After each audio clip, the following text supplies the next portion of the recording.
show. I am Adrienne Ross, of course, and I'm glad you're tuned in. If you're watching on YouTube, you can tell we're in a different location. And if you're listening, then you have to take my word for it. Or I recommend that you actually go over to YouTube and watch this particular episode.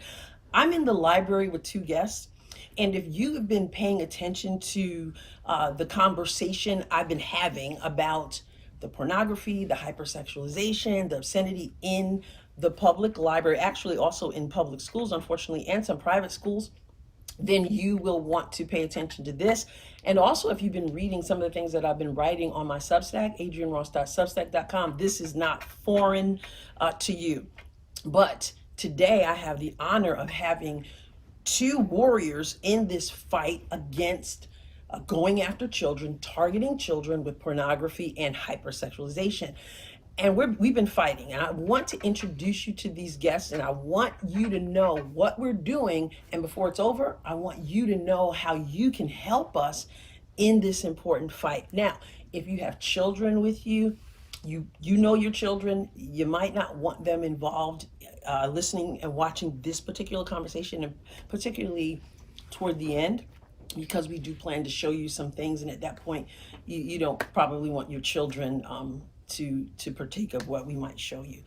All right, so let me introduce you. First, I have Damon Dillard.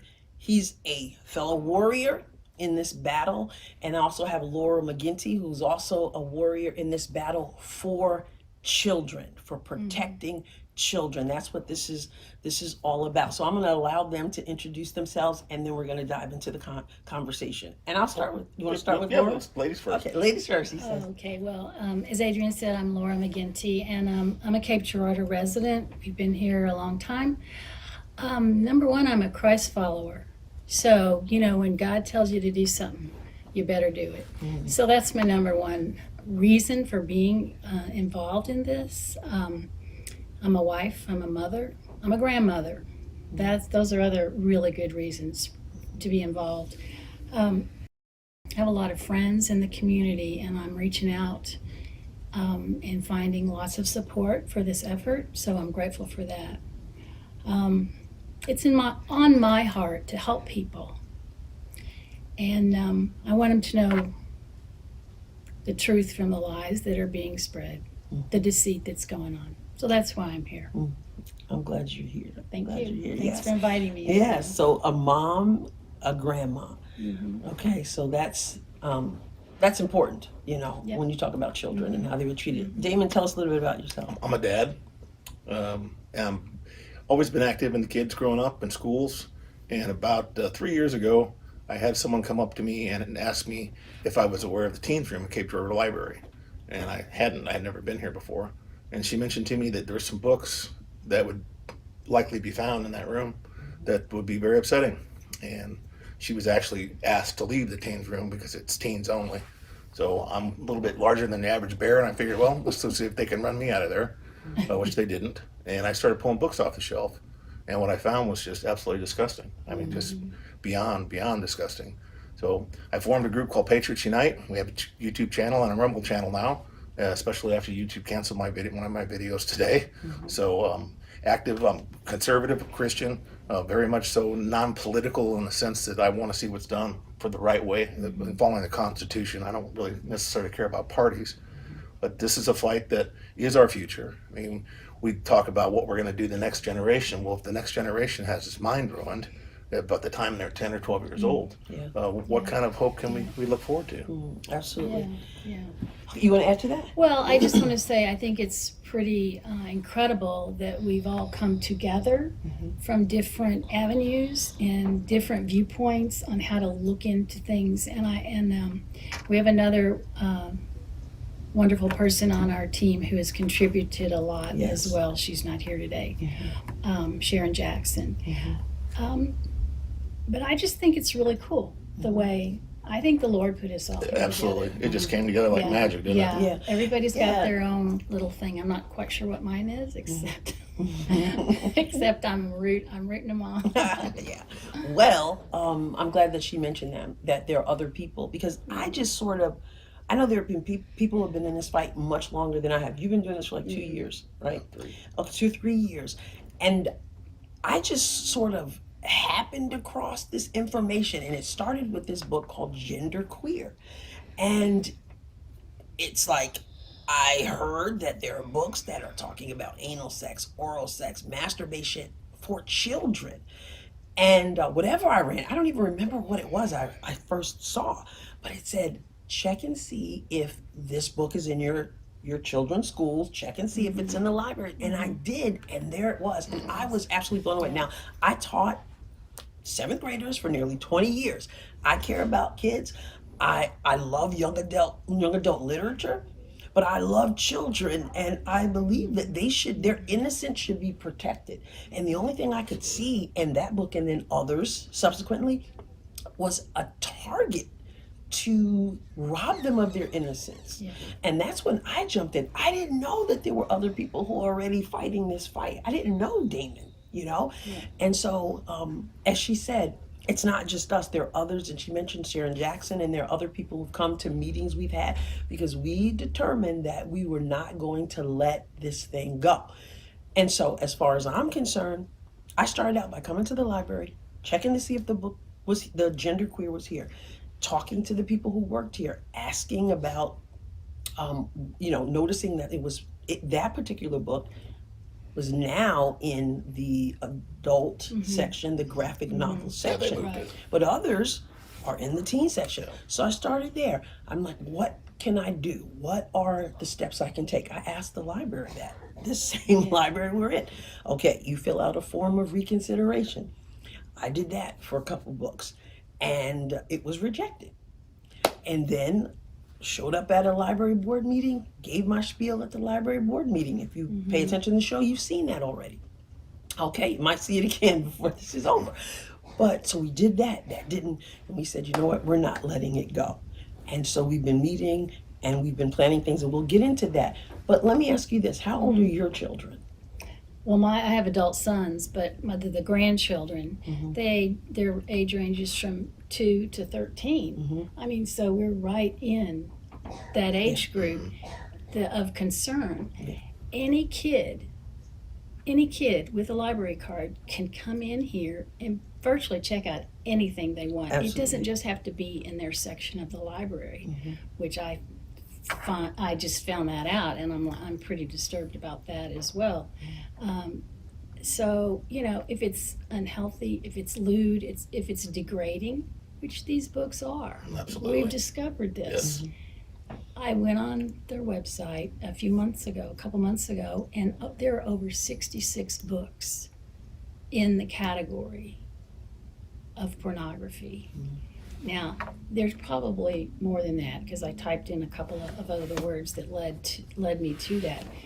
But I was blown away by that. I'm sure there's a lot more too. Yeah. But that's what. And I'm sorry. And how long have you known about this? Like, it's fairly new for me. Several months. I think when you came to the library board meeting, there was a group of us said, "Hey, let's go support Adrienne Ross." Explained who you were. I didn't really know who you were, Adrienne, and that wasn't very long ago. Just a couple of months ago that we did that. So we went in support of Adrienne. And I think that frankly, the board members were kind of blown away that there were that many people in the room. I don't think it had ever happened before, as I recall. Yeah. But they were rather quiet in response. Aloof, yeah. Perhaps. And so you've been doing this the longest out of us. And over the course of time, what have you noticed in terms of engagement of other people in this battle? Is it huge? Is it small? And if it's small, why? I would say that it's awareness. The people that do know what's going on, they're not only irritated, but they're in some ways engaged. We've had several groups that have come over, concerned, filed complaints with the library about objectionable materials. But the problem is not too many people know about it. I mean, if you asked the average person on the street if they thought this book is gay, being targeted at 12-year-olds was in the library, they wouldn't believe you. A book that goes page by page, specifically instructing 2 young boys how to have anal sex. with pictures and drawings. It's here. Yeah. So I would say the movement is growing. In fact, we've seen just recently how many people have responded to what our quest is here. But I think the biggest problem we have is people hear this, they see Loudoun County, Virginia, and they see some of the other stuff that's going across the country, and they know it exists, Yeah. but they just can't believe that it's here in their hometown. And it is. It's not only here somewhere, it's everywhere. I mean, it's in schools, it's in libraries. It's proliferated to the point where I would say it's obscene for a community like this to be sponsoring and allowing this thing to happen. You know? Yeah. What's interesting to me is why so many people think it's okay Yeah. to have Yeah. pornography available to children. But what I am learning more and more each day is that they're targets. They're targets because their brains can be rewired if you're a child. And people, why do they want to make a child dysfunctional in their way of living? Why do they want to make a child have emotional instability?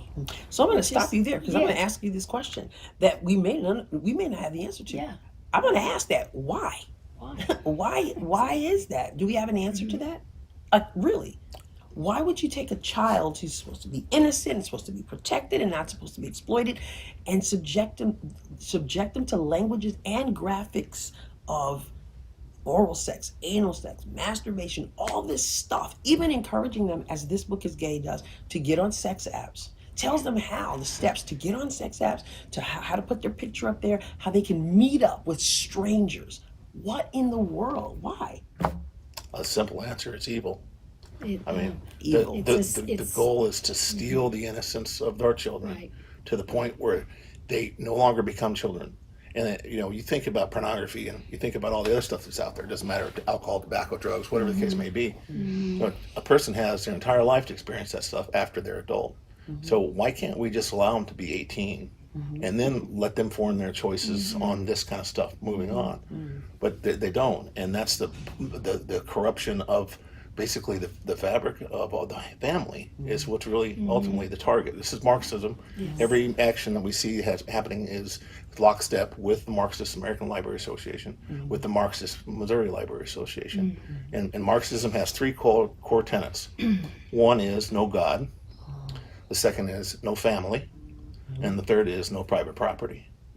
So by establishing the fact that these people, I can promise you, are godless. The people that are writing these books and people that are targeting this stuff, they're either atheists or agnostic in some way. Right. So in their mind, I don't think they necessarily think it's a problem. And many of these people, I would say most of these people, are sick. The fellow that wrote This Book is Gay is a very mentally disturbed person. Unstable. So they're sharing that disturbed behavior with our children in order to disturb the additional children. That's the point. I mean, Misery loves company. That's right. They want more and more of it. It's spiritual suicide is what it is. If you start a young child, and they're talking from birth now. I'm not saying that that's what they're doing here, but the target is to younger and younger children. And this goes to the World Health Organization Yes. and the United Nations. There is an agenda. There is an agenda. Absolutely. And 4 to 6 year olds, that's really where the targeting begins. In this library specifically, for instance, there's a book in the youth section, and we're going to get to talk about age discrimination here in a minute, but it's labeled My Maddie. And the story is about a little girl who has a single parent, and the little girl can't decide whether or not her parent is male or female. So she goes through the entire story never understanding or being able to believe if her male or female, it's mom and dad. So she calls this person Maddie. Well, it turns out at the very last section of the book, the parent is giving the little girl a hug as she goes on to school, and she can feel his razor stubble on the side of her cheek, and that's how it's left. So, obviously this is a male, that's trying to pretend, and this kind of stuff targets at 4 to 6, and then it kind of backs off just a little bit, and then when you get to about 8 or 9, it starts again, and then of course when you get to 10 or 12, it's it's game on. And they do it with picture books. That's how the little kids. Yeah. And yeah, go ahead. Yeah, I'm just gonna say it's not only the written word, with it's graphic illustrations in these books, the how to, Yeah. you know. And I have to believe that there are many people, those who are aware, because many people are not. And they wouldn't, like you said, they wouldn't Right. believe if we told them what some of the stuff is. Yep. But there are some who are aware, but their mindset is, we'll never win. Yep. That we Yeah. can't win this battle. Yeah. We're going to take a break, but after these messages, I want to come back and I want to talk about what we are doing so that we do win this battle for children. I'm sure you've noticed the leaves are changing. So should your search engine. Switch to Luxel.com, a search engine that gives voice to independent, conservative, and progressive publications you won't find anywhere else. That's Luxel, LUXXLE.com. And don't forget about We the People of Missouri. That's www.wethepeopleofmissouri.org. They meet on Tuesdays at 5:00 p.m. at Delmonico's in Jackson, but they are taking a break on November 21st in observance of Thanksgiving. They'll be back on November 28th at 5:00 at Delmonico's. Bill Eigel will be there. Senator Bill Eigel is a 2024 Missouri gubernatorial candidate, and he'll be there talking about the Missouri legislative session 2023. All right, 2023 review with Senator Bill Eigel. Don't miss it. I'll be back at the end to talk to you a little bit more about We the People. Okay, so let's resume our conversation. We're again here at the Cape Girardeau Public Library. And I left off by saying that there are some people who may think that whatever you might try to do, you're not going to get anywhere, especially in the age we're living in. We say that what's going on is evil.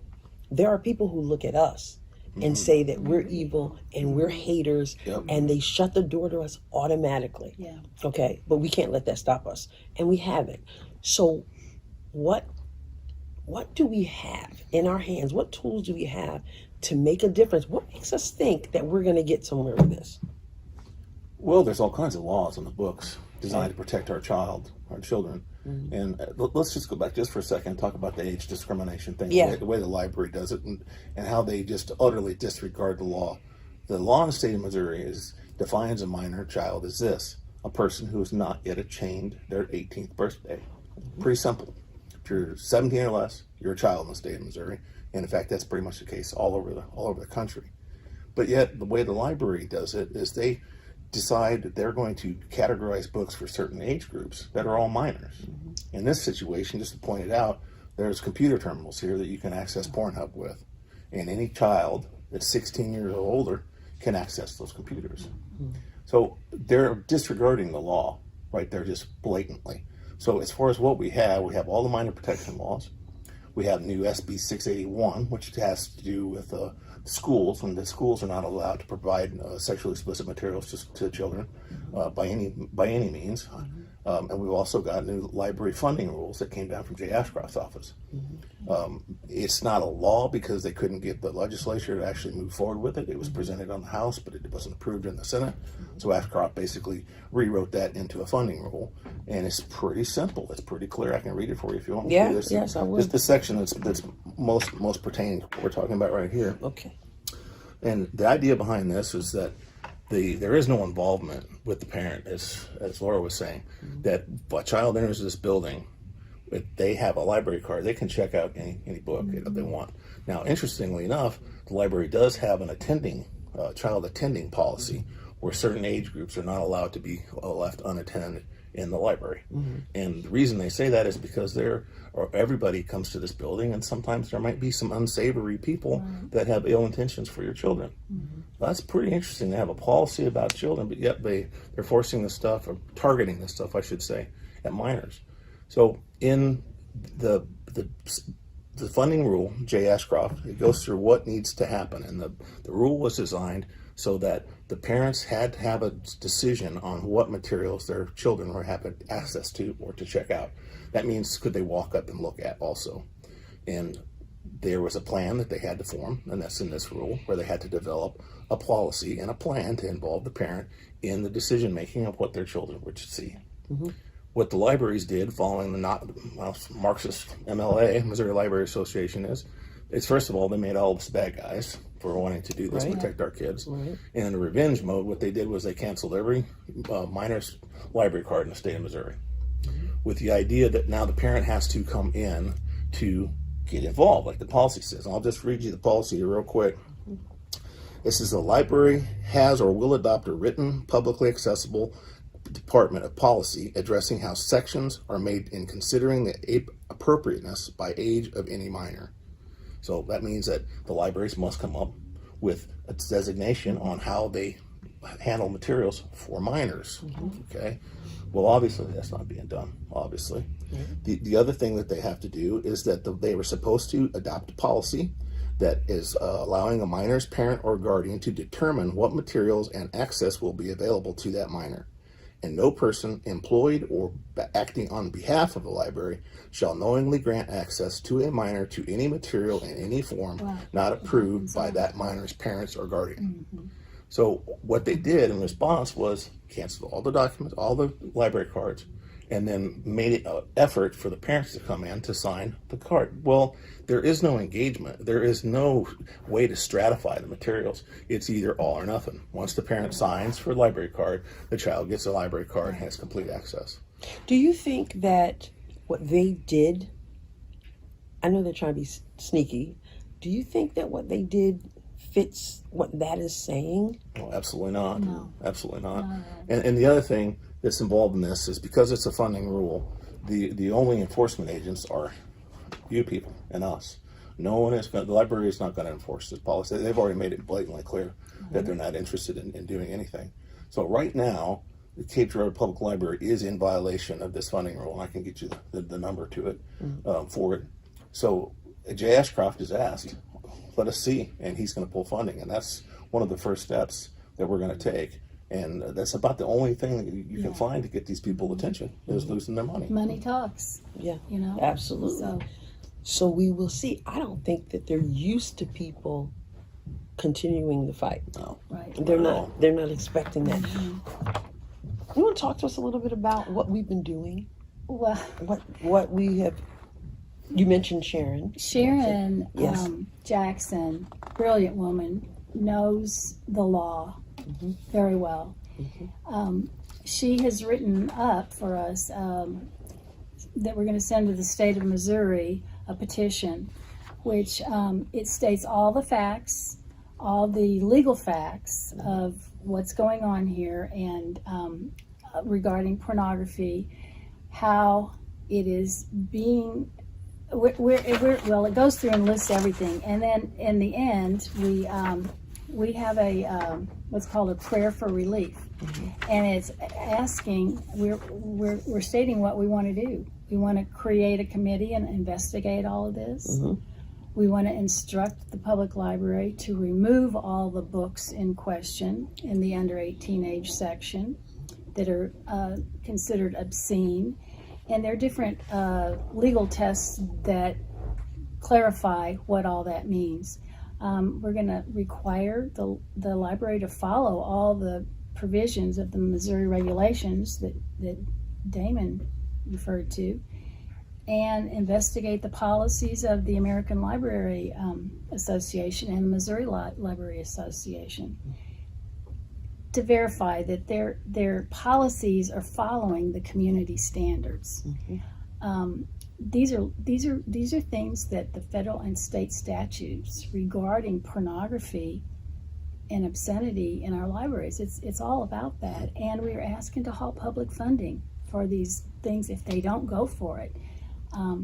So we have signed this petition. We're going to make copies. We're going to send it to the Who are we going to send Missouri it to? legislature. We'll find out specifically. I don't want to really talk about anybody's names right now, Okay. but we Right. do have at least a couple people Okay. in the Missouri legislature that have said they'd be interested in taking this forward to the House floor Yeah. and And move we're this thing also forward. and we're going to also attach. We're going to. There are several folks that want to participate, and we're going to go door to door, friend to friend, committee meeting to committee meeting, and ask for people to sign the petition that we are in favor of this and going forward with it. And we feel that getting maybe 3,000 names attached to this before we send it off would be an important step. And we think we can get that easily. So that's the plan. Yes. And let me tell you how amazing these two are, as well as Sharon Jackson, and how bold they are. We had a meeting here just the other day, because we've been meeting and planning and putting together all this. She talked about the petition. We'll talk about that again in a moment. But we realized that this declaration had to be notarized. Here we are having our meeting in the library, and we said, you know what? They probably have a notary right here. And so we actually went through that process and had that notarized just a couple days ago, right here to get the ball rolling. Actually, I'll let you take a look at that process right now. Yeah.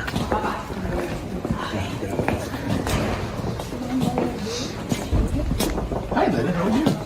We've got some key documents, right? And we have 4 folks that are going to sign. What are we signing anyway? It's a declaration, actually. It's a petition to the state of Missouri.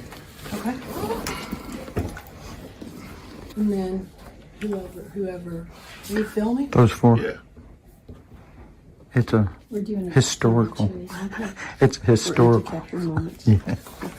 All right, here we go. Can I have your ID? Yes.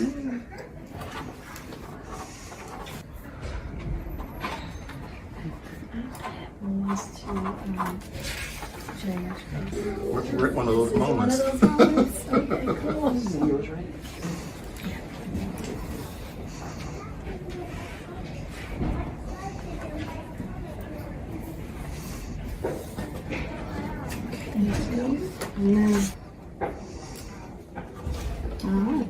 And then anybody else? Nope. So like I said, this team means business. Kind of bold to do what we did, but you know what? There's no time like the present. We saw the opportunity and we said we might as well get going. And as I mentioned already, and as Laura mentioned actually, there's a petition.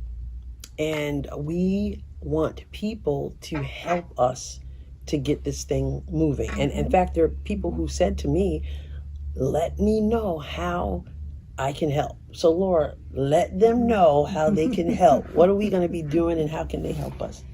Well, we first of all, I plan to go door to door. As I said, I belong to several different groups in the community, and I'm going to take my petition to every single one of them. Permission from my church, actually. And then I assume everybody else is going to do this too. And we have other people, as I said, who have been involved in this a little bit, but they're saying, when the petition's ready, let us know. So where can people go, though, if they don't know us or we're not knocking on their door? Where can somebody go, Adrienne? Well, what I know is the best avenue would be the people we do know. And you mentioned the churches. I think it's so important that whether you're church, whether you're organization, whether you're sorority, whether you're fraternity, I think that the people we know or have access to would be the best way to go, because not only do we just shove a petition in their face, but we can talk to them, we can show them, because I don't believe there's any rational person. Well, I guess there are some woke folk, right? They're not rational. Yeah, they're not rational, right? So let me say that again. I don't think there could be anyone who could take a look at the things that we're aware of and think this is okay. Right. It's not okay. I can't imagine any parent. And that's when we talked about the fact that once they get a library card now, they have access to absolutely everything. So it's either everything or nothing. Right. So the parent who says, I want my child to be able to use the library like a library is supposed to be used, but they've got this stuff in there. So what does that mean? That means that child doesn't have access to anything. And that's not That's not right. So no person who truly understands what's going on is thinking this is okay. It's not okay, right? So we need to go where we know, and we need to reach out to people. Jamie, can you speak on why churches cannot sit back and not get involved in this? I can't see any reason why they are, but they are, unfortunately. I mean, I've reached out to several churches in the area. Everybody is saddened by it, but as far as doing something about it. But I think this petition is the way to do it. Yeah, I actually absolutely. talked to my pastor, and hope he doesn't mind that I mention this, but I talked to him today, and he's 100% permission, go for it, in the Sunday school class I go to, or a Bible study, or, Yeah. I am grateful for that. I knew Yeah. he would say yes, but I think that now that we have something in our hands to give to somebody, sign your name, you support this avenue of what we're doing. Yeah. And it's the legal way. We're doing it the legal way, and we're showing. Unlike the library. Exactly. There's one point I want to make very clear, is that from the beginning, I've been called a book burner. Right. Right. I'm not interested in burning books. I don't care. I don't want anything censored, to be honest with you. I don't care if you've got books in here about witchcraft or bomb making. It's okay. But the age appropriateness thing is the law, and it must be followed. Yeah. So what you're going to hear us talk about is children. We're not talking about doing anything to any adult. Right. And I want all this material to be available to whoever it is, including maybe some of the stuff that's salacious and sexually oriented. But protecting 17-year-olds and less, younger, is a priority. It is. One thing that individuals can do if they want to get involved is that they can come to the library and get an objectionable book form. And we talked about that at the start. And just simply go to the kids' rooms. Just start walking around pulling books off there. You're not going to have to look very far. Get into the teens' room and just go to the LGBT section and start looking through there and file a complaint that this book does not meet the legal standards for minors, and then it's objectionable, that any reasonable person would find obscene. Yeah. And as we've been saying, children are the priority. It does hurt my heart to think of any adult looking at child porn and getting off on that. Absolutely creeps me creepy. out. And but the point is, when you start talking about the law, all those things, people need to come into alignment with all of those things. But right now, as we're talking here, we care about. Listen, I don't even have any children. And I've had people say, "You don't even have any kids." I don't have any kids, but I love children, and I believe that they should be protected. And I believe we're on the right side of right. I believe that God has our back, because that's His heart, And when it comes, and I'm bringing this up about the church because so often, I don't know the statistics off the top of my head, but they talk about how Christians, many don't even go out and vote. The statistics of Christians who don't vote, I wish I had the number, which I don't have right now, but we cannot afford to know what's right and not. And right now we're saying, sign your name. Right. Not everybody's going to be doing what we're doing. Right. Everybody has a different calling or whatever. They do. But you can sign your name and say, I'm standing behind this, and I'm going to stand up for what's right for children. Absolutely. Anything else before we move to the next phase? One thing, while looking into some of this, I realized I saw an article, and I verified it in a couple different resources. It blew my mind. Pornography has been declared a public emergency, health emergency, in 16 states in the nation. And if this continues to be found in the library with children, it's going to be all the states in the nation before you know it. The culture today is rampant, trying to groom our children in an incredibly unhealthy way. And I'm grateful for all of us that we've made the determination to go forward with this, and I believe God is on our side, and He's put people together, and we're going to go for it. Absolutely go for it. All right.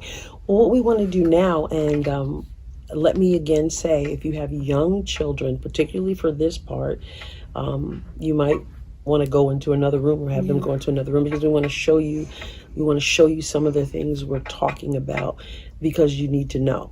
All right, so let's move to the next phase of our conversation.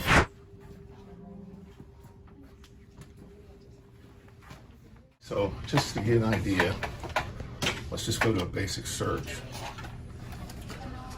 And you can just type in keyword here. And just type in LGBTQ.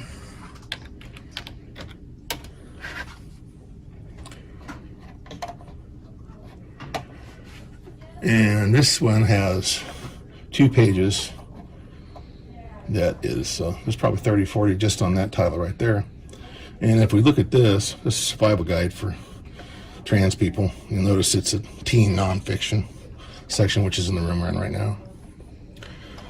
If you type in, this book is gay, which is also in this room.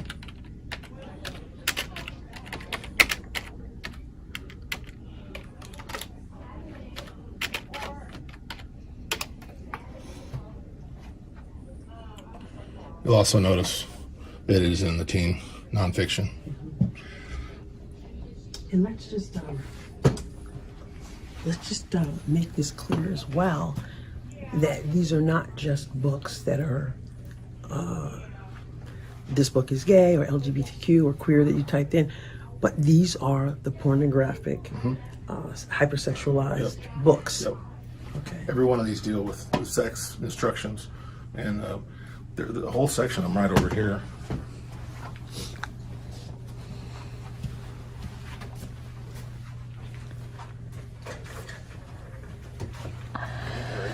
Right here. There's one right here. This is Allies. This is a book about sex, growing up, screwing stuff, and this is, ally is a code word for the LGBTQ community. There's a book in here called Doing It, which is goes step by step all the different types of sex. Yep, Sex Plus. Now, I want to be clear. There are some books in here that are designed for truly educational positions or ideas. How to keep yourself clean and what happens to puberty. So I don't have a problem with those. It's when we move over into instructions. This is how you do it. This is how you put a condom on. This is how you use lotion before you have anal sex with another boy. Those are the kind of things that are just beyond despicable, if you ask me. Yeah. Let's see here. Here it is. Here's one right here. This book right here. Doing It. Oh, that's one. You can see right here on the cover. Virginity, masturbation, LGBTQ, contraception, body image. And this book happens to be a series of stories, letters that were written in by and then published. Here's one, Raleigh, on being gender fluid. And the entire thing, dating while trans. What the heck? Are you serious? Juno Dawson, being transgender. He's the author of this book, is gay. And he's a very sick individual. And again, we are in the teen section. For 12-year-olds. For 12 and up. Can someone say grooming? That's exactly what it is. Gender explorers. This book goes through all of the different types of gender that you can become. And it's a story. Go through. Trans girls, I'm at year 5. Trans girls as low as young as 2 and 3-year-old kids.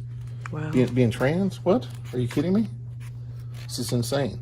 And so this is the excuse they use to skirt the minor protection laws, as they say, well, it's trans, so you can't say anything bad about the trans community, and they highlight it. And they've been very successful. Okay, so we just wanted to give you just a little look at what we've been talking about, and we want you to know how important this issue is, how much it means to us, and how much we need your help as well. And I just want to thank you, Damon, for being a part of this, and obviously Laura as well, huge part of this. And so anything you want to say finally before we kind of wrap it up? Just encourage people to find out what's going on. I mean, that's the biggest thing, that because the library is not going to obviously tell the parents what's happening. Right. And once again, we said earlier in the segment that once people find out what's going on, not only they are in a state of disbelief, but they're furious. And it's just, I want Cape Girardeau Library, Public Library, to be the example for the rest of the entire state of Missouri to follow as being an excellent resource for materials. There's all kinds of wonderful things here, all kinds of resources. Yeah. We don't need hypersexualizing of our children as part of those resources. Exactly. Yeah, I totally agree. You said it all, as far as I'm concerned. Yeah, Absolutely. we need to save our kids. Absolutely. We need keep them kids as long as they can be kids. That's right. Because we all have to grow up way Yep. too fast. And I have to say this. This is not something that I just want to do. Right. It's not like this has been my goal to be dealing with, porn and stuff and kids. I really would rather not be doing this. Doing something else. Yeah, for sure. absolutely. But it needs to be done. Yeah. And I'm grateful that there are people who are willing to do it. I'm so glad you tuned in to this episode of the Adrienne Ross Show. I'm so glad my guests were with me, and I'm so glad for the entire team working on this and people who have a heart for children. And that's what it's about. It's about children. Now, I know that there are people who are going to say, well, you're just going after the issue of the transgender issue, or, all the books that you're pointing out have to do with LGBTQ issue or about gender. Listen, I don't know why it happens to be that way, but it seems that almost all of these books involving porn geared toward children have to do with those issues. I didn't make the rules, okay? That's just the way it is. And there apparently is an agenda to groom children. But here's the thing. I care about all children. We care about all children. I don't believe that a child who is, 12, 10, a minor, period, I don't believe, and they're homosexual, they're saying that they're transgender, all that. They need to be protected also. This is not pointing a gun at them and trying to mow them down and all that. This is about protecting them. So whether a child says that they're gay or whether a child is straight, the bottom line is pornography has no place in their lives. We should not be pushing this on any child whatsoever. So don't get it twisted. If we point out titles that have queer in it, like gender queer, or that deal with transgender issues, whatever, that just happens to be what it's called. That's just what it is. That's the topic of it. And for whatever reason, there are a plethora of books on those issues geared at children that are absolutely inappropriate. And so we want to protect all children. And this is what we've been engaged in, what we've been praying about, and what we put our hands to do, and what we need your help and your support in. I want to see the library held accountable for following the law, the entire law. And so we just wanted to share some of this with you today, because people need to be aware. So I appreciate you tuning into this heavy episode of the Adrienne Ross Show. And I want to remind you about We the People. We the People of Missouri, meeting 5:00 at Delmonico's in Jackson, Missouri on Tuesdays, but not Tuesday the 21st, taking a break for Thanksgiving. Okay. It's nonpartisan. It's grassroots. It's a liberty watchdog. It's about the Constitution. It's about becoming involved on the local level, about keeping people informed, about training people how to make a difference on the local level. And there's even a newsletter you can sign up for. So go to wethepeopleofmissouri.org and check it out. And hey, there's even apparel you can purchase. Great We the People apparel. So www.wethepeopleofmissouri.org. All right. And also, I want to encourage you to go to my Substack, adrienneross.substack.com, subscribe and support me there. Read what I'm writing there, what I'm covering there. And also go to the YouTube. If you're on YouTube, wonderful. If you're not, go there, hit subscribe right now, and also also share. All right. And that is the Adrienne Ross Show on YouTube. And of course, on the podcast platforms. I would really appreciate you leaving a rating, leaving a review. I know people tell me all the time, we appreciate what you're doing. I'm so grateful for that, but I'd love for you to give me that 5-star rating. I'd love for you to write a review, and I'd love for you to do it now. I would be so thankful during this Thanksgiving season. And speaking of that, there's going to be a bonus episode of the Adrienne Ross Show that I'm hoping to come out on Wednesday. And that is a Taking It to the Streets. It's been a while since I've done a Taking It to the Streets. This is the Thanksgiving edition of Taking It to the Streets. So be sure to tune in to the Adrienne Ross Show. So I always suggest with Taking It to the Streets that you watch it on YouTube. But if you don't get to watch it, make sure you listen to it on a podcast platform or on my Substack. Also, make your way to the BMG Network to check out the other members, the other teammates of the BMG Network. That is the bmgnetwork.com. We are engaging, enlightening, and we are informative, and of course, we are entertaining. All right. So thank you once again. Catch you next time. God bless you abundantly.